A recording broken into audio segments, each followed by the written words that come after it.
what's the impact? Just thinking of your describing hearing somebody coming into the school and playing an instrument, that was what sort of sparked your interest and enthusiasm.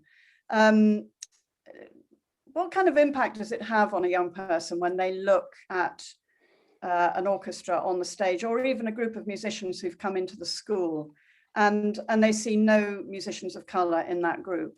Sure. I mean, you know, obviously, I think the first reaction has to be whenever, you know, let's get away from seeing the musicians, but let's talk about hearing the musicians. And you know, you hear that sound.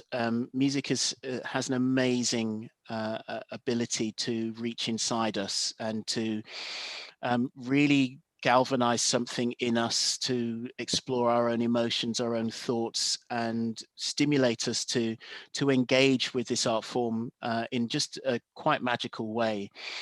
The problem, of course, that moves on from that is, what, you know, how do you feel that you can become part of this magic? How do you feel you can become part of this community if you do not see yourself reflected in the visitors who come to play for you, who are working with you, teaching you?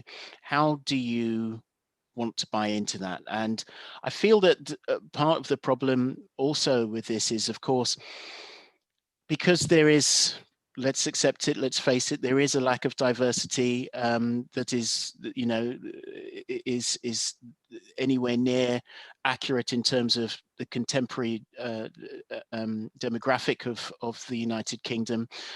Because that is the situation. We know that young people are influenced elsewhere, social media, peer groups. There's effectively a pressure on them to say, look, you know, I don't see me there, so why should I be there? And, you know, as the saying goes, if you can't see it, you can't be it.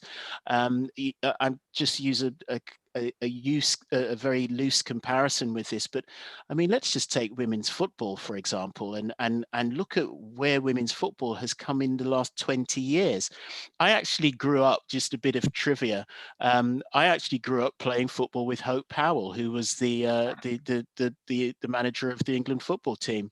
And she was an amazing footballer. She was also black as well as being a woman, and actually had to go from playing for Millwall Lionesses to ply her trade as a footballer in Italy.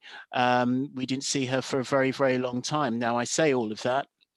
Look at women's football now. It not only has it got you know, an audience for it, a community for it in terms of spectators, live spectators, but it's got a global audience. So we can see how quickly that has, you know, actually accelerated in progress in a very relatively short space of time. Let's compare that to, you know, what's been going on, you know, in terms of race and diversity. I mean, that's moved on so quickly. So I think we should be able to take heart from that example to understand, you know, what the optics, what the visuals of seeing people does to inspire more people. What has that done for the young generations of young women who now can aspire to be footballers? They can aspire to be involved in this sport. And I think the same parallel, if you like, needs to be found, and we need to apply that same example in terms of classical music, and trying to develop an understanding and a relationship with a wider community that's reflective of today's demographic.